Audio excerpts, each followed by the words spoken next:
Well, welcome back to the channel. I'm Steve M, and today we're going to look at Apple's latest iPhone, the iPhone 16e, the 16e. And the E stands for, I don't know, they really didn't tell us. Maybe it means essential iPhone. But we're going to look at the 16e, what Apple changed on it, what they didn't change. And did they do it again? Did they remake an existing product and really do a great job at providing value for the customer?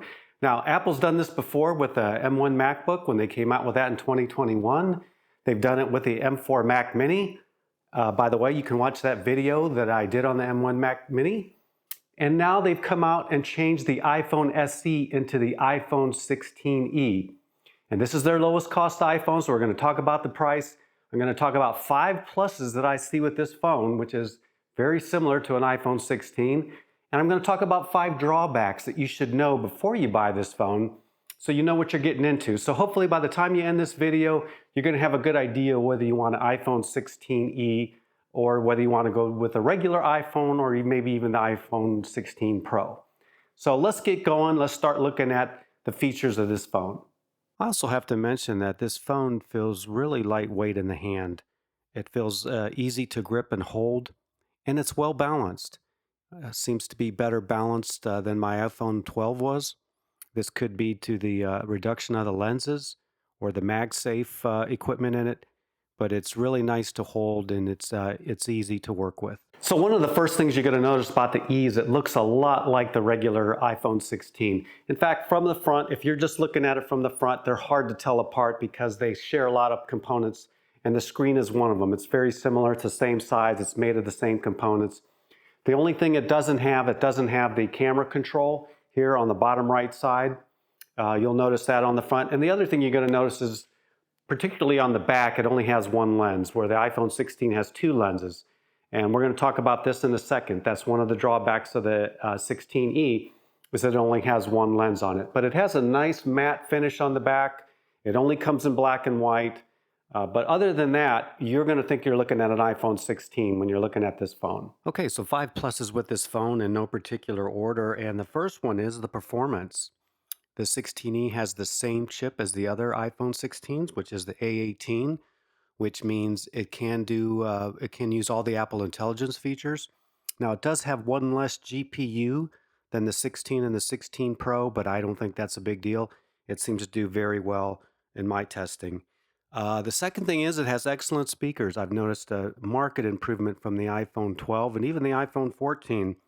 Very clear vocals, good, a little more bass than what I'm used to, but sounds really well.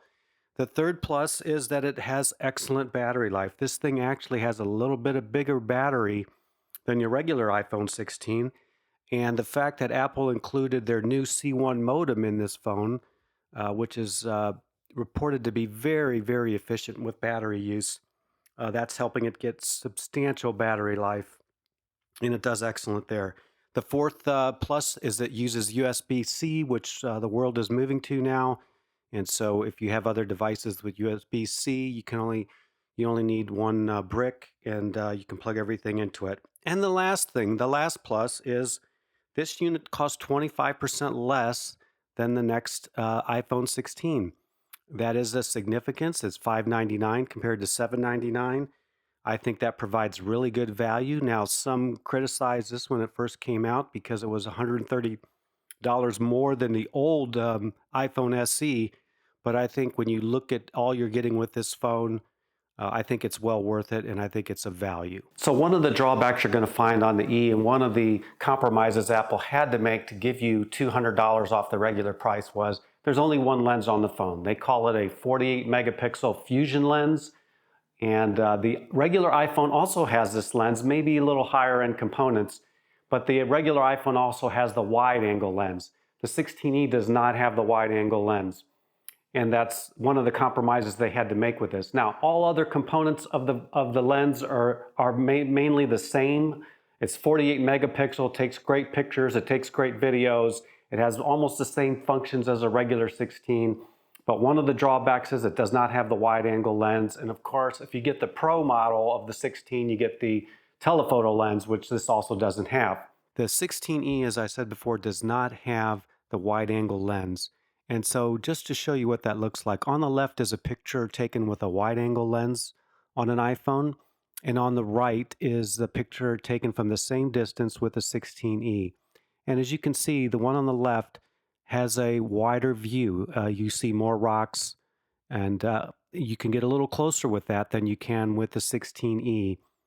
And that's the difference between having the wide angle lens and not having a wide angle lens. Another drawback of this is that it doesn't have action mode when you go to take videos. That's very useful when you're running with your camera, you're running, taking action photos. It really stabilizes the picture really good.